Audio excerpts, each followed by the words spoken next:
Hi, just want to welcome you into our Grand Design Reflection 29 RLS and just give you a brief organizational tour for if you are taking teens in a smaller RV like this, how you can handle that and how to deal with the minimalism that needs to go on.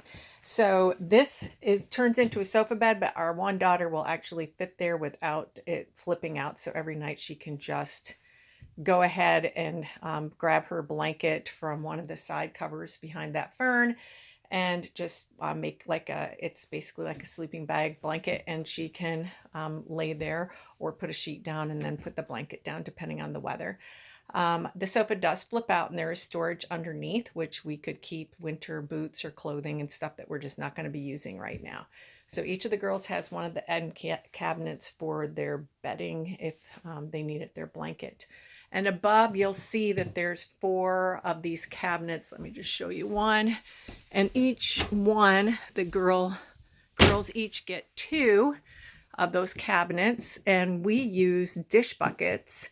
They're $2 a piece on Amazon.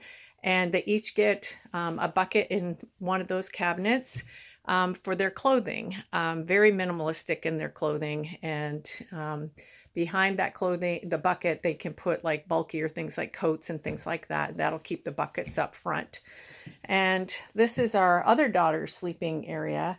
And underneath is more storage, and they will put basically the equivalent of 4 dish buckets on the one end and then in the middle and on this end. Tom and I will take the middle for any of our shoes and boots that we're not wearing. And the girls will have like their underwear in one and undershirt, things like that. And then behind we'll have their shoes as well. The last thing for the girls is those 3 cabinets up above the TV. 2 of them become homeschool cabinets. And again, we use a dish bucket. The children have done that for years in Ethiopia and Nepal, Kazakhstan, where they just have a dish bucket with all their schooling in it. And that will sit up front and their instruments will sit behind that because those are fairly deep cabinets. So that's it. And they're teens. So that's one's going to be 16 soon and one is 13. So I just wanted to give you a quick shot of what that looked like.